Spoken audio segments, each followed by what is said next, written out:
Welcome to the online astronomy lectures success tutorial. My name is Ulrike Lahays and I'm going to be your instructor this semester. I'm looking forward to working with you and getting to know each one of you throughout the semester. For this tutorial, I'm using an older astronomy online session to demonstrate how to find vital support materials and submit your work. Your current astronomy lecture sections, both Astronomy 1010 and 1020, are set up the same way, so the steps demonstrated in this tutorial apply to your current sections as well. You may encounter some minor updates in your current sections, such as different news items, dates, discussion postings contributed by students, and added or removed support materials, but the overall structure and navigation of the course remains the same. Since starting January 1st, 2016, GPC and GSU were consolidated, Georgia Perimeter College has now become Georgia State University Perimeter College. All references in this old online lecture section to GPC will be replaced by GSU PC. You may also encounter minor cosmetic differences between this old online lecture section and your current lecture section. Before we get started, I want to emphasize that your success in this course will mostly depend on how frequently and efficiently you are able to use all helpful course resources and post your comments and questions by iCollege email or discussion board tools. Do this as soon as you're confused about or stuck on something. Rest assured that most students will encounter the same issues at some point and be happy that you asked about it. When taking classes online, there's more turnaround time involved in getting questions answered. Keep that in mind and start working out your homework assignments and study for the quizzes well before the due dates. Be sure to take full advantage of the supporting resources that are posted in the learning modules. I will show you in detail where they are and how to open them up.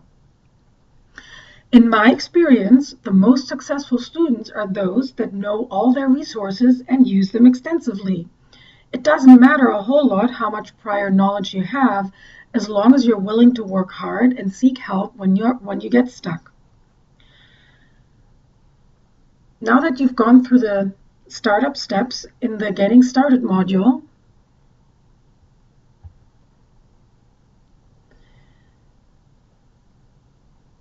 and should have checked off all items in the Getting Started checklist,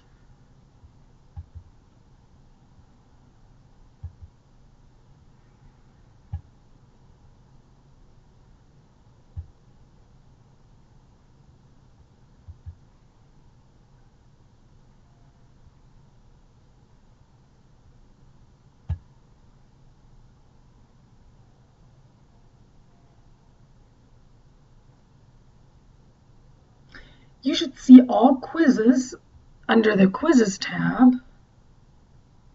and all discussion topics under the Discussions tab.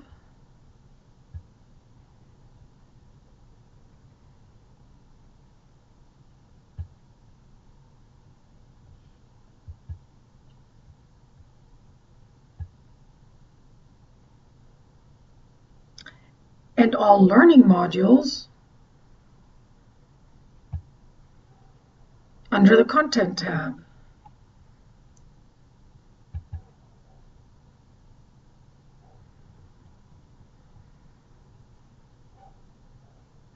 If not, go back to the syllabus consent quiz and the Getting Started checklist in the Getting Started module and double check that you have completed and submitted them both.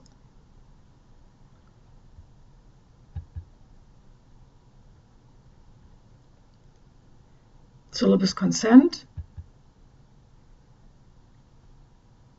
and the Getting Started checklist.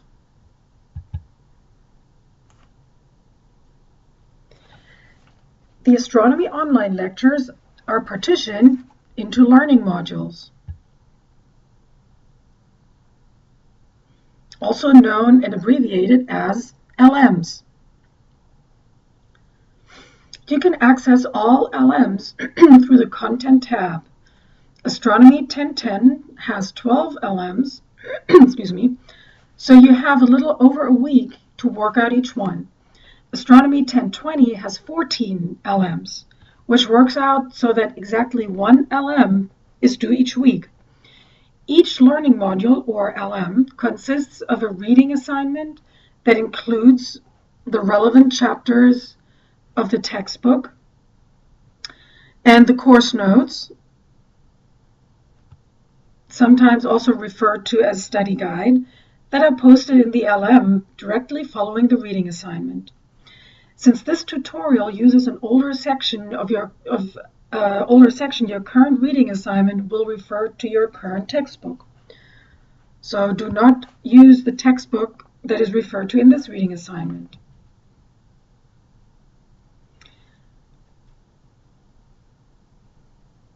You will need the information from the reading assignment to work out and submit the required homework questions on the Mastering Astronomy website. The URL is masteringastronomy.com. I'm opening a new browser tab and enter this URL into the address field.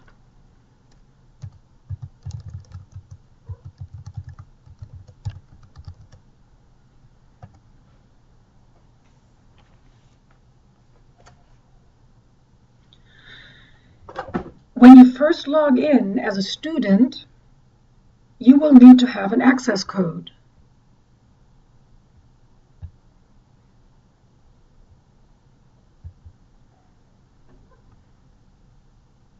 You will also have to know the course ID and have an email account. This access code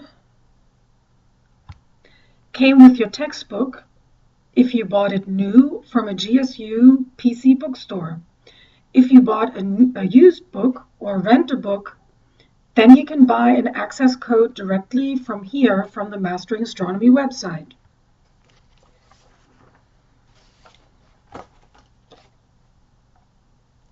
You will need to select your current course and enter the current course ID that I have posted in the course syllabus and in the course and instructor info widget underneath the news widget on the current course homepage. So let's go back to our class.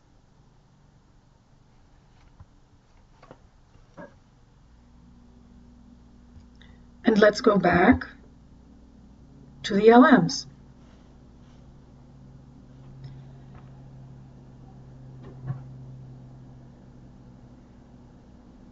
Underneath the course notes, also known as study guide, are the practice questions, which are not required to be turned in, but strongly recommended to study from for upcoming quizzes. The correct answers are included with the practice questions. The early LMs in the Astronomy 1020 class will have the practice questions incorporated into the study guide, also known as course notes. Next is a link to the required discussion question, or DQ. Some LMs may contain 2 required DQs. You must post a serious attempt at an answer to the discussion question, or DQ, or an insightful comment to a classmate's answer in order to receive the full participation score for that question. You are expected to use a professional, courteous, and respectful tone in all your communications in this class. You can also access the DQs directly from the discussion tab in the course nav bar.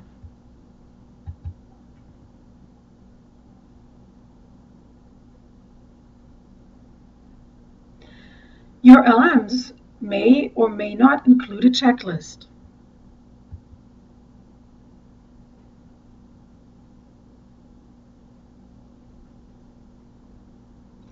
If it does, it is an optional tool for you to keep track of having studied all the pertinent items in the LM. Every other LM will have a link to a required quiz. Every quiz in this class covers all required content of 2 LMs. That includes the reading assignment, homework, and DQs.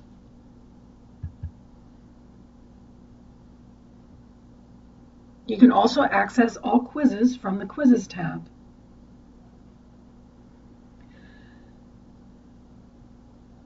Quiz 1 will cover LMs 1 and 2. Quiz 2 will cover LMs 3 and 4, and so on. Finally, there are optional links to external web pages with supporting information that illustrate particular concepts mentioned in the course notes.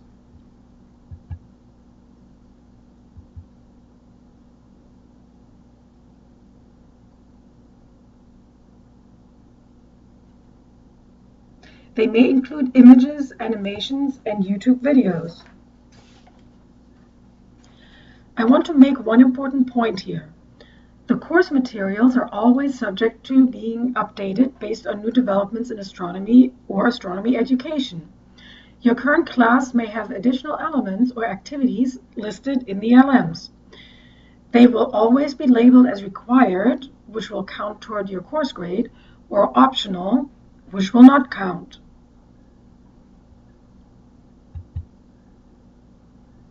Okay, technically, if it's not labeled as optional, take it as required.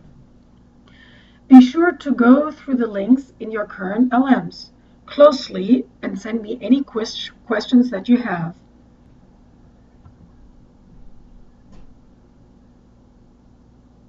You can find the due dates for all LMs and quizzes in the course calendar, which is a tab in the global nav bar at the top of the screen.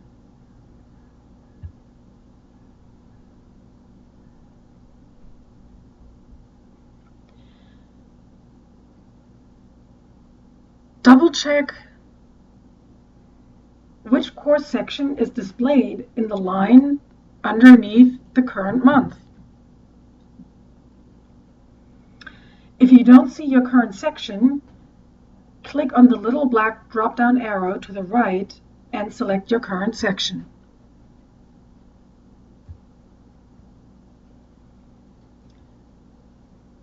In this tutorial, we will use the calendar for the Astronomy 1010 Spring 2014 section. You need to go to your current calendar in your current section to see your current due dates. Since the calendar always starts with the current month, we have to back up to January 2014 for the beginning of that semester. Here we go. Here is the first day of classes, and here is the due date of the first learning module. Again, all required components of a learning module are due on that date. You can click on this event and get the detailed description of this event. As you can see, I usually leave, let's close this, most of the first week and even part of the second week for my students to complete the Getting Started module and get full access to our course materials. Since we are in an Astronomy 1010 class right now, the due date for LM2 is a little over a week after the due date for LM1.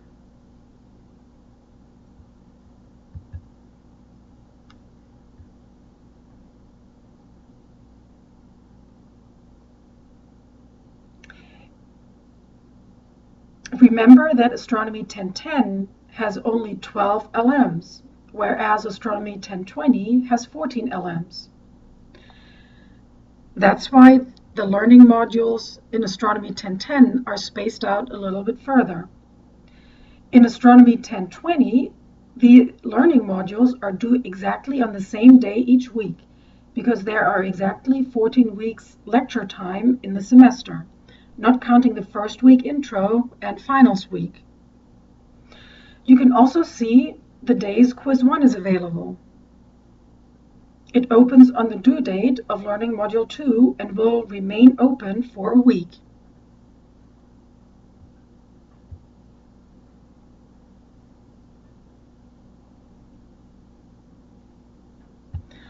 When you click on the event for more details, you can see that it covers all of Learning Modules 1 and 2. Another way to pull up the course schedule is in the Content tool, which is a tab in the course navbar directly above the course main window. When you're on the Content page, you can see the link Course Schedule. When you click on it, it will display a list of upcoming events.